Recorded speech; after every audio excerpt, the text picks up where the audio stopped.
साथियों, नमो बुद्धाय, जय भीम, जय भारत, नमस्कार। मैं डॉक्टर वीरेंद्र कुमार सम्यकवाणी टीवी में आपका हार्दिक स्वागत है।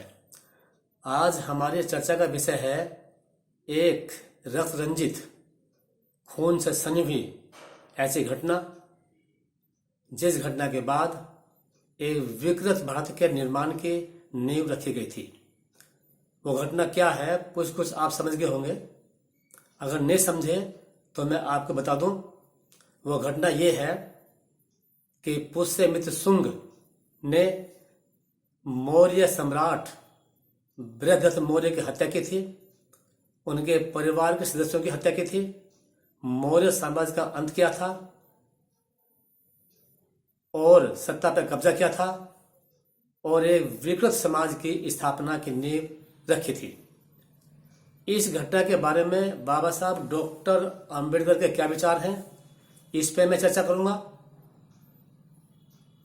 बाबा साहब डॉक्टर अंबेडकर ने इस घटना के कारणों पर, इस घटना के उद्देश्यों पर और इस घटना के पीछे उद्देश्यों की पूर्ति के लिए पुष्यमित्र शुंग ने क्या किया, उन पे हम चर्चा करेंगे।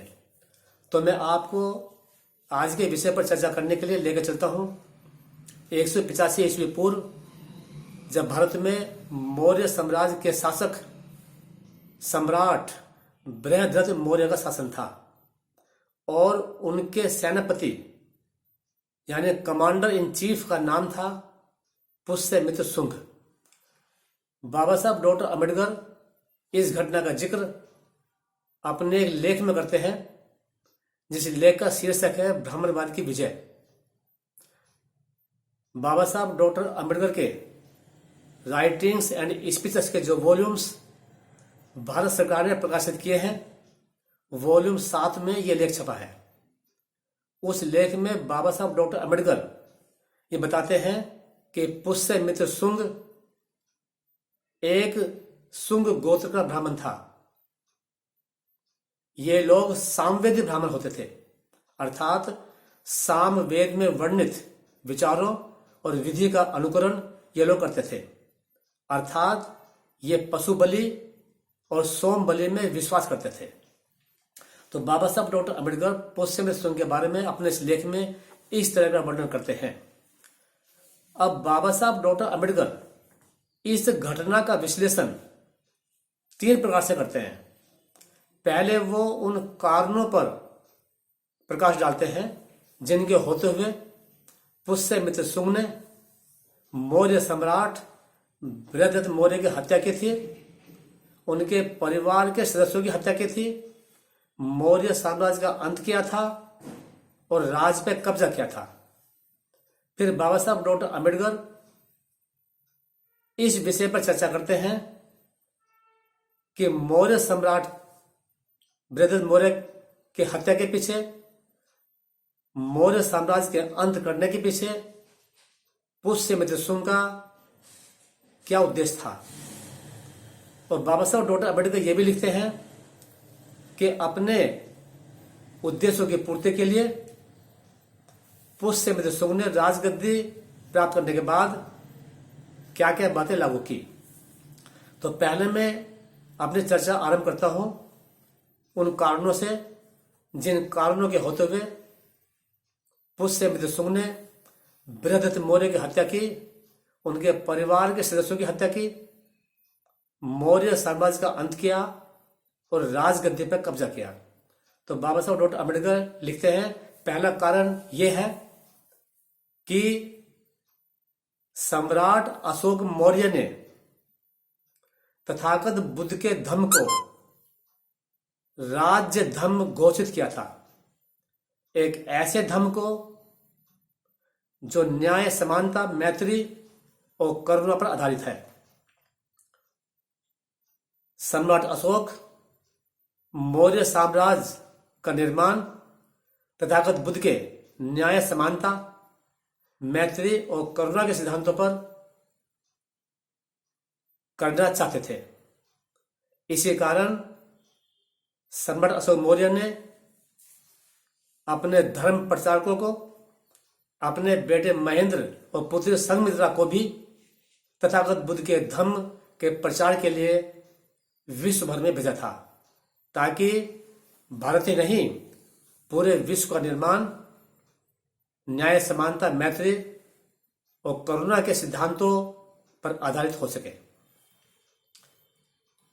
बाबा साहब डॉक्टर अम्बेडकर लिखते हैं, दूसरा कारण यह था चूंकि सम्राट अशोक मौर्य ने तथागत बुद्ध के धम्म को राज्य धर्म घोषित किया था, इसलिए राज्य का संरक्षण ब्राह्मणों को मिलना बंद हो गया, अर्थात राज का प्रोटेक्शन ब्राह्मणों को मिलना बंद हो गया। तीसरा कारण बाबा साहब डॉक्टर अम्बेडकर लिखते हैं कि सम्राट अशोक मौर्य ने पूरे मौर्य साम्राज्य में पशु बलि पर प्रतिबंध लगा दिया था और सम्राट अशोक मौर्य ने शिलालेखों आदि के माध्यम से पूरे मौर्य साम्राज्य में यह घोषणा करा दी थी कि मौर्य साम्राज्य में किसी पशु की बलि नहीं दी जाएगी। ऐसा अशोक मौर्य ने क्यों किया था? क्योंकि अशोक मौर्य तथागत बुद्ध के अहिंसा के सील का पालन कराना मौर्य साम्राज्य में चाहते थे, ताकि प्राणी हिंसा ना हो और पूरा समाज समता, मैत्री और करुणा के सिद्धांत पर चले। तो ये 3 कारण थे जिनके होते हुए बाबा साहब के अनुसार ये 3 कारण थे जिनके होते हुए ब्राह्मणों के विद्रोह का नेतृत्व पुष्यमित्र शुंग ने किया और मौर्य साम्राज्य के सम्राट बृहदत्त मौर्य की हत्या की, उनके परिवार के सदस्यों की हत्या की, मौर्य साम्राज्य का अंत किया। फिर बाबा साहब डॉक्टर अम्बेडकर लिखते हैं कि बृहदत्त मौर्य की हत्या करने के पीछे किन उद्देश्यों की पूर्ति करना था। तो बाबा साहब डॉक्टर अम्बेडकर लिखते हैं उनमें पहला उद्देश्य था बौद्ध धर्म को नष्ट करना, अर्थात तथागत बुद्ध के धर्म को, ऐसे धर्म को नष्ट करना जो धर्म न्याय, समानता, मैत्री और करुणा की बात करता था। आत्मा परमात्मा के जंजाल में, आत्मा परमात्मा के चक्कर में ना पड़कर मानव के कल्याण की बात करता था, मानव के दुखों को दूर करने की बात करता था। तो मौर्य साम्राज्य का अंत करके इस उद्देश्य की पूर्ति करना पुष्यमित्र शुंग और ब्राह्मणों का उद्देश्य था कि बौद्ध धर्म को, ऐसे मानवतावादी धर्म को नष्ट किया जाए। बाबा साहब डॉक्टर अम्बेडकर लिखते हैं दूसरा उद्देश्य था ब्राह्मणों को भारत का सर्वोच्च शासक बनाना। तीसरा उद्देश्य बाबा साहब डॉक्टर अम्बेडकर लिखते हैं कि बौद्ध धर्म को नष्ट करके उसके स्थान पर ब्राह्मणवाद की स्थापना करना। अब बाबा साहब डॉक्टर अम्बेडकर अपने इस लेख में लिखते हैं कि इन तीनों उद्देश्य की पूर्ति करने के लिए ऐसे कौन से 4 कार्य थे जो पुष्यमित्र शुंग ने राजगद्दी पर बैठने के बाद किए। तो बाबा साहब डॉक्टर अम्बेडकर लिखते हैं कि पहला कार्य जो पुष्यमित्र शुंग ने राजगद्दी पर बैठने के बाद में किया वो है अश्वमेध यज्ञ कराना, अर्थात पुष्यमित्र शुंग ने अश्वमेध यज्ञ कराया, अर्थात पुष्यमित्र शुंग ने एक अश्व, हॉर्स, घोड़े की बलि दी ताकि पशु बलि की व्यवस्था को फिर से जीवित किया जा सके। बाबा साहब डॉक्टर अम्बेडकर आगे लिखते हैं कि दूसरा कार्य जो पुष्यमित्र शुंग ने किया वो है कि पुष्यमित्र शुंग ने बड़े जोर शोर से तथागत बुद्ध के धर्म को मानने वाले और बुद्ध धर्म के विरुद्ध एक आंदोलन, तथागत बुद्ध के धर्म को नष्ट करने का एक आंदोलन बड़े जोर शोर से और क्रूरता पूर्वक छेड़ दिया था। तीसरा काम जो पुष्यमित्र शुंग ने किया, बाबा साहब डॉक्टर अम्बेडकर लिखते हैं कि पुष्यमित्र शुंग ने जो तीसरा कार्य किया राजगद्दी प्राप्त करने के बाद, वो था कि ब्राह्मणों को किस तरह बौद्ध धर्म को नष्ट करके किस तरह ब्राह्मणवाद की स्थापना की जा सके। तो बाबा साहब डॉक्टर अम्बेडकर लिखते हैं कि जो तीसरा उद्देश्य था वो ये था